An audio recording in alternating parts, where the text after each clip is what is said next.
jotted this down at one point when I was doing my research, but somehow lost the reference. So I don't know who said it, but someone said, marriage and kids is a proposition not unlike running a small, tedious nonprofit. Following which I turned to Cristina Nehring. Cristina Nehring is that rare female, in my experience, who is less interested in conjugal security than in the crazy, passionate throes of romantic love. Meet Cristina Nehring.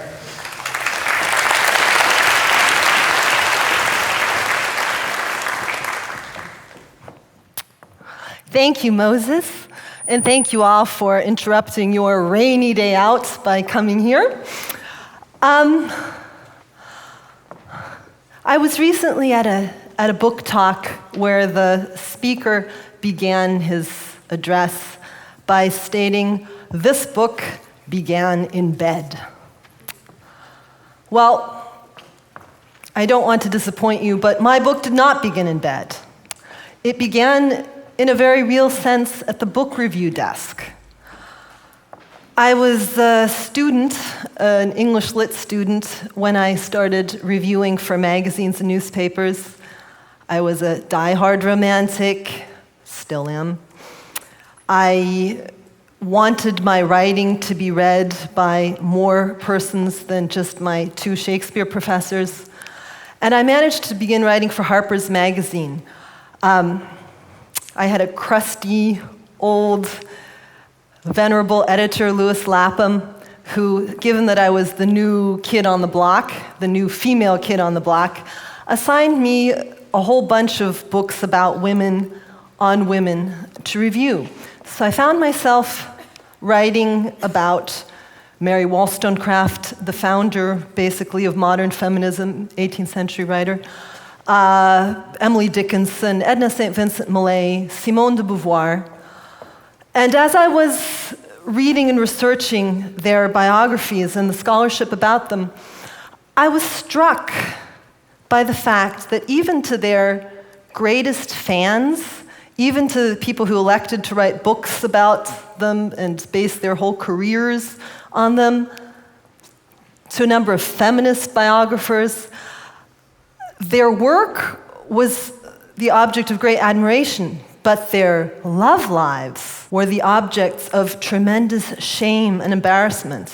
And I started to realize that still in our own day, as a woman, as an intellectual woman, as a feminist woman, one has to choose between one's heart and one's head.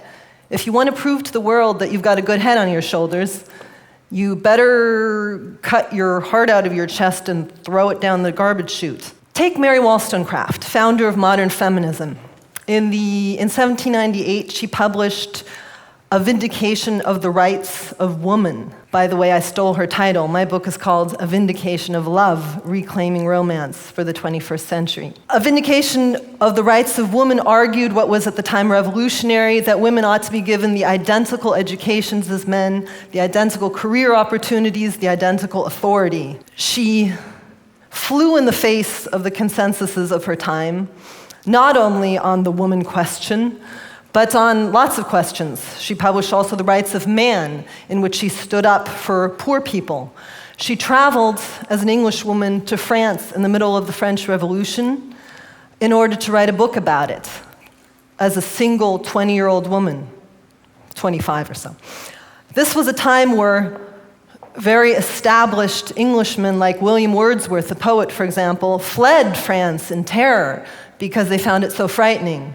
Wordsworth had a wife a mistress and a child in France, but that didn't keep him from fleeing. Mary Wollstonecraft, on the other hand, 25-year-old governess, went to France to cover the revolution on her own. This was a very brave woman. She wrote lots of books. She, at one point, took a boat into uncharted waters around Norway and Denmark, an area that was at the time entirely unknown, on her own with her 1-year-old illegitimate child. In any case, her biographers and her scholars don't have any problem with how she lived or what she wrote. They have a problem with how she loved. For Mary Wollstonecraft didn't only throw herself with ardor and passion into her political and literary reform efforts, she also threw herself with ardor and passion into her love life. She had 3 major life relationships, 1 marriage. Just as a footnote, I'm not in fact anti-marriage. I'm anti-convenient, calculated marriage. Wollstonecraft had 1 marriage, and before that she had 2 significant life relationships with men who eventually were too small and weak for her, and who rejected her, and who she pursued in various ways with eloquent letters by taking this 3-month business boat trip around the world in order to recover one of her lover's business interests. And on 2 occasions actually, passionate person that she was, she threw herself into the Thames River in an apparent suicide attempt, but was rescued, probably deliberately. In any case, her husband published her memoir after her untimely death in childbirth, ironically, at the age of only 38 years old. He meant this memoir as a testimony of great admiration. He admired her passionate, unconventional love relationships. Well, the rest of the world didn't feel the same way. He successfully sunk his late wife's reputation for the next 2 centuries. Wollstonecraft was viewed as a hysterical, out-of-control woman whose love life contradicted her professional and her feminist life. And so reading this back as I was pursuing this Harper's assignment, I thought to myself, why is Wollstonecraft's and all these other women's love lives seen as a contradiction to their professional and literary and political lives, rather than as an extension of those lives? In her political life, Mary Wollstonecraft was revolutionary and brave and daring and intemperate and took great risks.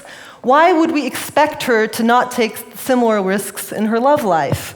Why is it, and this is the much larger question, why is it that somehow we expect women who are daring and brave and risk-taking and competitive in their career lives, in their political lives, in their literary lives, why did we expect them somehow to turn around and become docile, timid, and safety-obsessed in their personal and love lives? It seems to me that feminism has given us many things over the decades and over the centuries.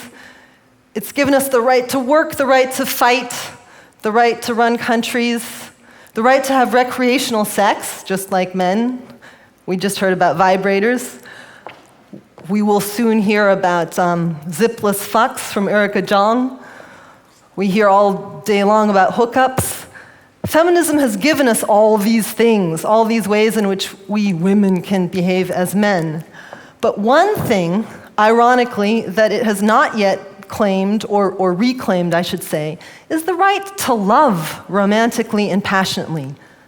That is still an embarrassment. It's not a problem to pursue meaningless sex, but it's quite a problem to be sentimental about it. In recent years, to feminism's credit, it's even reclaimed a right that was sort of lost in the struggle for the other rights, namely the right to relish maternity. We see the so-called mommy wars raging everywhere, and the debates about whether we ought to breastfeed or bottle feed our children is discussed with a gravity previously reserved for discussions of international diplomacy. And that's a good thing. But one of the other rights that have been lost along the way as we worked for the rights we now have is, in fact, the right to be romantic, the right to be passionate, the right occasionally also to be tempestuous and over the top. If feminism in my view, would do well to reclaim romantic love, to see it as a kind, not as a departure from feminism, but as a kind of feminism, a kind of strength, a kind of entrepreneurship. The same goes for our culture at large. At the beginning of the 21st century, romantic love is a poor and shriveled thing, a cause for all kinds of embarrassment, something that is safety-checked, streamlined, and emptied of spiritual consequence. The result is that we often imagine we live in this culture of unprecedented opportunity, when the truth is we live in an erotic culture that is almost unendurably bland. The love that motivated a Dante to write about his long-lost Beatrice decades after she died, the longing that an Emily Dickinson brought to her lovers, or would-be lovers, the passion that Abelard and Eloise felt for each other, staying in contact for 50 years, even after Abelard was castrated for their love affair, that kind of heroic love is dead as a doornail. We talk about sex today, what do we talk about? We talk about safe sex. We talk about safe love. We talk about self-protection. We talk about easy thrills. It seems to me we have twin gods in the moment. The god of meaningless sex and the god of equally meaningless marriage. Marriage that is not about so much the desire for an individual, but the desire for an institution. Take a look at the dating books, the self-help books on our shelves. They're all about how to nab most easily, with the fewest number of detours, some person, any person, who will fulfill your domestic requirements. On the other hand, we've got the how to get a quick lay type books. These things share a great deal in common. In both cases, romantic love is, in fact, what passes for love is actually a kind of selfish self-protection. Books like He's Just Not That Into You list kinds of people who you should avoid, not because you might not fall in love with them, but because they might hold you up on your race to the altar, or because they might, God help us, hurt your feelings.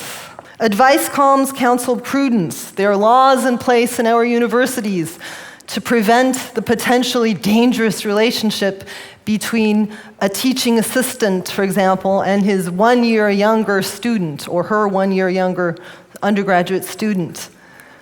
And that even though anybody who reads literature, who goes to the theater, knows that virtually all the great relationships in Western civilization contain some amount of power differentials, as we say today. You go to Grimm's fairy tales, what do you read? You read about the princess and the frog. You read about the king's son and Cinderella, the girl in the ashes. The greatest relationships of Western civilization have been able to deal with and overcome various kinds of inequalities. Socrates and his students. Eloise was the student of Abelard. But in our incredibly risk-averse society, we seem to have lost touch with the fact that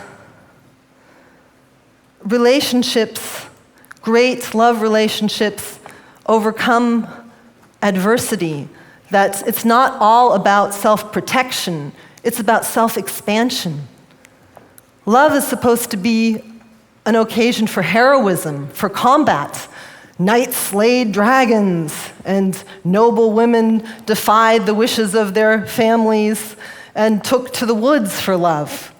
Mary Wollstonecraft went on a several-month voyage for her lover. She didn't get the lover back, but she got a book out of it, and the book, for what it's worth, got her next lover, who became her husband. Perhaps the first self-help author ever, Ovid, who wrote a book called The Art of Love way back in the 4th century BC, said something quite different from what we hear today. He said, Love is war, and no assignment for cowards. We would do well to remember that today. The point in love and war is not to stay on the margins and flee every nick of the knife. The point is to get in, to take your knocks, and to keep fighting for what you really want. In the great green field of love, we all need to learn to play injured. One of the most controversial points in my book, in A Vindication of Love, is my attempt to reclaim the right to fail. If we live ambitiously, if we reach high, we're occasionally going to fall.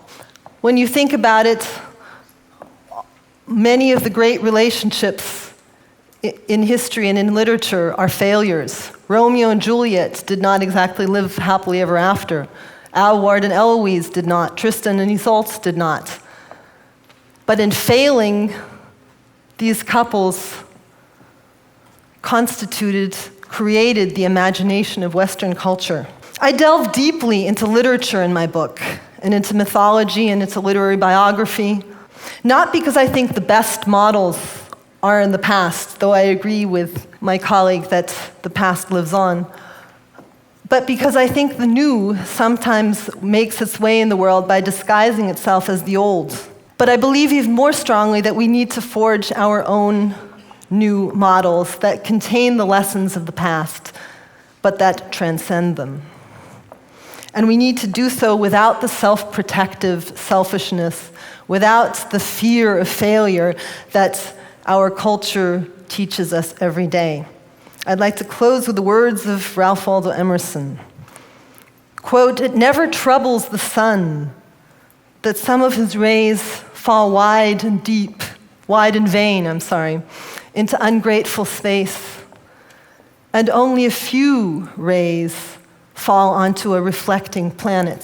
Let your greatness educate the crude and cool companion. If they are unworthy, they will presently fall away.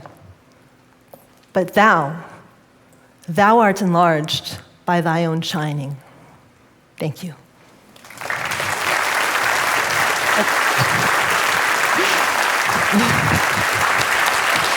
Thank you, Cristina.